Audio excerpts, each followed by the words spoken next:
అందరికీ నమస్కారం అండి. తెలంగాణ రాష్ట్ర వ్యాప్తంగా ఉన్న రైతన్నలకు అయితే రాష్ట్ర ప్రభుత్వం అయితే గొప్ప శుభవార్త అయితే చెప్పిందనమాట. వీరి యొక్క ఖాతాలోకి డబ్బులనేవైతే జమ చేయబోతున్నారు. రైతు భరోసా కింద, అటు రైతు రుణమాఫీ కింద 2 పథకాల్లోని డబ్బులనేవైతే జమ చేయబోతున్నారండి. అలాగే ఎప్పుడు జమ చేస్తారు ప్రతీదీ కూడా తెలుసుకుందామండి.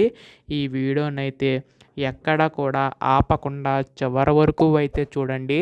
అంతకంటే ముందు కొత్తగా ఎవరైనా మన ఛానల్‌ని చూసినట్లయితే వెంటనే ఛానల్‌ని అయితే సబ్స్క్రైబ్ చేసుకోండి. నేను పెట్టే ప్రతి లేటెస్ట్ అప్డేట్ కూడాని మీకైతే ముందుగా తెలుస్తదనమాట. అందుకోసం వెంటనే ఛానల్‌ని అయితే సబ్స్క్రైబ్ చేసుకోండి. అలాగే పక్కనే ఉన్న బెల్ ఐకాన్ అయితే ఆల్‌లో పెట్టుకోండి. అప్పుడే మీకు నోటిఫికేషన్ ద్వారా ప్రతీదీ కూడా తెలుస్తది. ఇంకా ఆలస్యం చేయకుండా వీడియోలోకి అయితే వెళ్ళిపోదాం.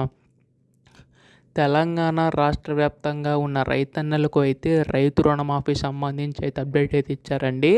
రాష్ట్రంలో రైతు రుణమాఫీ సంబంధించి కుటుంబ నిర్ధారణ సర్వే 50% పూర్తయిందని, రేషన్ కార్డు లేకపోవడంతో కుటుంబ నిర్ధారణ కాని 4.24 లక్షల మంది రైతుల ఖాతాలో రుణమాఫీ డబ్బులు జమ కాలేదు. దీంతో అధికారులు గ్రామాలకు వెళ్లి వివరాలు సేకరిస్తూ ప్రత్యేక యాప్లను నమోదు చేస్తున్నారు. త్వరలోనే సర్వే పూర్తి చేసి ఈ యొక్క రైతు రుణమాఫీ సంబంధించి ఎవరైతే పెండింగ్లు ఉన్నారో వారి యొక్క ఖాతాలో డబ్బులు అనేవి జమ చేస్తారని తెలపడం అయితే జరిగిందనమాట.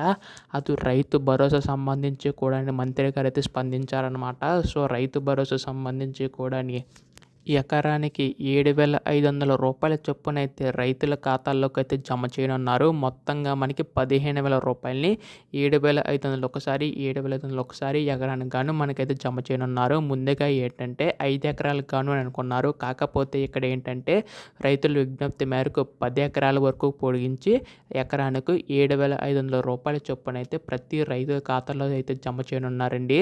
సో ఖచ్చితంగా ఏంటంటే మనకి త్వరలోనే అంటే మనకి ఈ వారంలో రైతు భరోసా సంబంధించి కూడా డబ్బులు అనేవి అయితే ఖాతాలో జమ కానున్నాయండి. దీనికి సంబంధించి అధికారులు కూడా అయితే వెళ్ళి వివరాలు సేకరించి ప్రతిదీ కూడా నోట్ చేసుకుని వెంటనే మనకైతే ఈ యొక్క రైతు భరోసా సంబంధించి డబ్బులు అనేవి అయితే జమ చేయనున్నారు. దీనికి మీరు చేయవలసిందల్లా పాస్బుక్లన్నీ కూడా సిద్ధం చేసుకోండి. ఎందుకంటే ఇప్పుడే మీకు అర్థమై ఉంటుంది. రైతు రుణమాఫీ చేసినప్పుడు చాలామందికి ఏంటంటే ఈ యొక్క సమస్యల వల్ల రైతు రుణమాఫీ అయితే కాలేదు. సో తర్వాత మనకి రైతు భరోసా సంబంధించి డబ్బులు జమ చేసినప్పుడు కూడా ఈ ఇబ్బంది కలగకుండా మనకి ప్రతి రైతుకు మీ యొక్క ఖాతాలో డబ్బులు జమ కావాలంటే ప్రతిదీ కూడా అప్డేట్గా ఉండేలా చెక్ చేసుకోండి. అప్పుడే ఎప్పుడు డబ్బులు విడుదల చేసినా కానీ మీ యొక్క ఖాతాల్లోకి అయితే డబ్బులు అనేవి అయితే జమ అవుతాయన్నమాట. ఇది మనకు వచ్చిన తాజా సమాచారం. ఇటువంటి అప్డేట్స్ అన్నీ కూడా మీరు మిస్ కాకుండా వెంటనే తెలుసుకోవాలనుకుంటే ఛానల్ని సబ్స్క్రైబ్ చేసుకోండి. ధన్యవాదములు. జై హింద్.